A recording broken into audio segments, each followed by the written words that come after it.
Hi friends, இன்றைக்கி வீடியோவில் hotel ஸ்டைலில் நல்லா சூப்பரான டேஸ்டியான பன்னீர் பட்டர் மசாலா எப்படி பண்ணலான்ட்டு தாங்க பார்க்க போகிறோம். குக்கரில் 2 விசில் விட்டால் போதுங்க, ரொம்ப சிம்பிளாக ரெடி ஆயிரும். இதை விட சிம்பிளாக செய்யவே முடியாது, அவ்வளோ டேஸ்ட்டாக இருக்கும். இப்போது இந்த பன்னீர் பட்டர் மசாலா செய்கிறதுக்கு ஸ்டவ்வில் ஒரு குக்கர் வச்சுக்கலாங்க. இதில் ஒரு 8 பல்லு பூண்டு, கூடவே 2 இன்ச் அளவுக்கு இஞ்சி துண்டு, நல்லா பெரிய சைஸில் இருக்க தக்காளி ஒரு 3 தக்காளி எடுத்துக்கலாம். இது கூட ஒரு 3 பெரிய வெங்காயத்தை இந்த மாதிரி கொஞ்சம் பெருசு பெருசாகவே கட் பண்ணி போட்டுக்கலாம். இது கூட ஒரு 10 பாதாம் பருப்பு, ஒரு 5 முந்திரி பருப்பு இதையும் சேர்த்துட்டு, ஒரு டீஸ்பூன் அளவுக்கு சோம்பு, ஒரு 3 கிராம்பு, ஒரு பிரியாணி இலை, கொஞ்சம் பட்டை, ஒரு ஏலக்காய் இதெல்லாம் சேர்த்துட்டு ஒரு 1/2 கப் அளவுக்கு தண்ணி ஊற்றி நல்லா ஒரு தடவை கலந்து விட்டுட்டு இந்த குக்கர் மூடி வச்சிடலாங்க.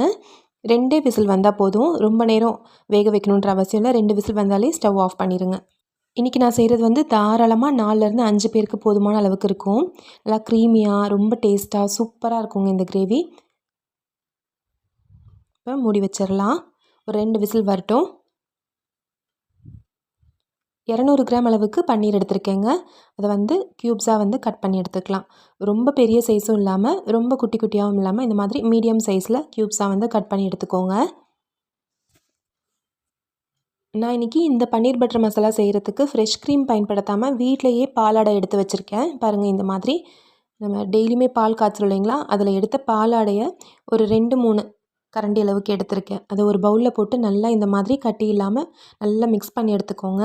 இது அவ்வளோ டேஸ்ட்டாக இருக்கும். இது நல்லா சூடாகும் போதே இதிலேருந்து அந்த வெண்ணெய் கசிஞ்சு வரும், அவ்வளோ டேஸ்ட்டாக இருக்கும். எக்ஸ்ட்ராவாக நீங்கள் வெண்ணெய் சேர்க்கணுன்ற அவசியமே இல்லை. இப்போ ஸ்டவ்வில் ஒரு வாணலி வச்சுக்கலாங்க. ஒரு 3 டேபிள் ஸ்பூன் அளவுக்கு எண்ணெய் விட்டுக்கலாம். எண்ணெய் கொஞ்சம் லேசாக சூடாகும் போதே ஒரு 2.5 ஸ்பூன் அளவுக்கு மிளகாய்த்தூள், 1.5 ஸ்பூன் அளவுக்கு மல்லித்தூள், 1/2 ஸ்பூன் அளவுக்கு மஞ்சள் தூள் இது எல்லாத்தையும் போட்டுக்கலாம். சிம்மில் வச்சுக்கோங்க. சிம்மில் வச்சுட்டு இதிலையே கட் பண்ணி வச்சுருக்க பன்னீரை போட்டு ஒரு 2 நிமிஷம் இந்த மசாலாவோடு சேர்ந்து கொஞ்சம் லேசாக வறுத்துக்கோங்க. ரொம்ப நேரம் இது ஃப்ரை பண்ணுன்ற அவசியம் இல்லை. ஒரு 2 நிமிஷம் இப்படி பெரட்டி விட்டு அந்த எண்ணெயில் இந்த மசாலாவோட சேர்ந்து இந்த மாதிரி பெரட்டி விடும்போது அந்த பன்னீரில் கொஞ்சம் அந்த மசாலா நல்லா இறங்கி வரும். அதுக்காக தான் ஒரு 2 நிமிஷம் விட்டு ஸ்டவ் ஆஃப் பண்ணிடுங்க. இப்போ நமக்கு 2 விசில் வந்துருச்சு. பாருங்கள், எல்லாமே நல்லா சாஃப்டாக வெந்துருச்சு. இதை ஒரு மிக்ஸி ஜாரில் மாற்றிக்கலாம். இந்த தண்ணியோடு நீங்கள் சேர்த்துக்கிட்டாலும் ஓகே, இல்லை தண்ணி தனியாக எடுத்து வச்சுட்டு நம்ம கிரேவி ப்ரிப்பேர் பண்ணும்போது எடுத்துக்கிட்டாலும் ஓகே. மிக்ஸி ஜாரில் போட்டு நல்லா நைஸாக அரைச்சி எடுத்துருங்க. அரைச்சி எடுத்ததுக்கப்புறமா இப்போ ஸ்டவ்வில் இந்த வாணலி வச்சு ஸ்டவ் ஆன் பண்ணிக்கோங்க. நம்ம அரைச்சி வச்சுருக்க இந்த கிரேவியை அதில் ஊற்றிக்கலாம். அந்த மிக்ஸி ஜாரில் கொஞ்சமாக தண்ணி விட்டு அந்த தண்ணியும் இதோடவே ஊற்றிக்கலாம். பன்னீர் பட்டர் மசாலா நல்லா உங்களுக்கு திக்காக வேணும் அப்படின்னா நிறைய தண்ணி ஊற்றிட வேண்டாம், கொஞ்சம் மட்டும் தண்ணி ஊற்றிக்கோங்க. தக்காளி, வெங்காயம் இதெல்லாம் ஏற்கனவே வெந்துருச்சு அப்படின்றனால நீங்கள் ரொம்ப நேரம் கொதிக்க வைக்கணுன்ற அவசியம் இல்லை. ஜஸ்ட்டு ஒரு 2 நிமிஷம் அதை கொதிச்சாலே போதும். இப்போ இந்த கிரேவிக்கு தேவையான அளவுக்கு உப்பு சேர்த்துக்கலாம். ஒரு 1.5 ஸ்பூன் அளவுக்கு உப்பு சேர்த்துக்கோங்க, கரெக்டாக இருக்கும். கூடவே ஒரு 3/4 ஸ்பூன் அளவுக்கு கரம் மசாலா தூள் சேர்த்துருங்க.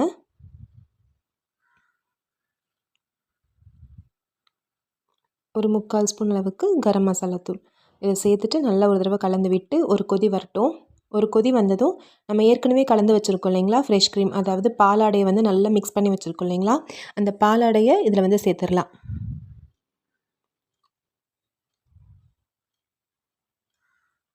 சேர்த்துட்டு நல்லா ஒரு தடவை கலந்து விட்டுருங்க. கலந்து விட்டுட்டு உங்கள்கிட்ட கஸ்தூரி மேத்தி இருக்குது அப்படின்னா, அதாவது வெந்தய இலை காஞ்ச வெந்தய இலைகள் இருக்குது அப்படின்னா நீங்கள் கடைசியாக சேர்த்துக்கோங்க. இல்லை அப்படின்னா நீங்கள் கொத்தமல்லி தலையே பொடியாக நறுக்கி நீங்கள் சேர்த்துக்கலாம்.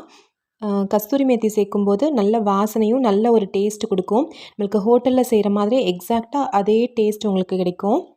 நல்லா 1.5 ஸ்பூன் அளவுக்கு கஸ்தூரி மேத்தி எடுத்து இந்த மாதிரி தூவி விட்டுக்கலாம். தூவி விட்டு நல்லா கலந்து விட்டுருங்க. கலந்து விட்டுட்டு மீடியம் ஃப்ளேமில் வச்சு ஒரு பாதி அளவுக்கு மூடி போட்டு மூடி ஒரு 4லேருந்து 5 நிமிஷம் மீடியம் ஃப்ளேமில் கொதிக்க வச்சு ஸ்டவ் ஆஃப் பண்ணி இறக்கிட்டிங்க அப்படின்னா அவ்வளோதாங்க. ரொம்ப சிம்பிளான மெத்தடில் நல்லா டேஸ்டியாக க்ரீமியாக சூப்பரான பன்னீர் பட்டர் மசாலா ரெடி ஆயிடுச்சு.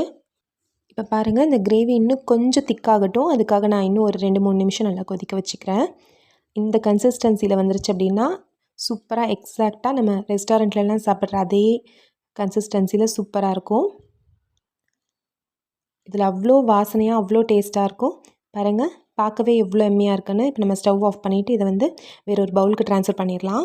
இந்த மாதிரி கிரேவி மட்டும் செஞ்சு பாருங்கள். கண்டிப்பாக சொல்கிறேங்க, இந்த கிரேவிக்காகவே இன்னும் 2 சப்பாத்தி சேர்த்து சாப்பிடுவாங்க. அந்தளவுக்கு டேஸ்டியாக க்ரீமியாக சூப்பராக இருக்கும். இந்த பன்னீர் பட்டர் மசாலா கண்டிப்பாக உங்களுக்கு பிடிச்சிருக்கும்னு நினைக்கிறேங்க.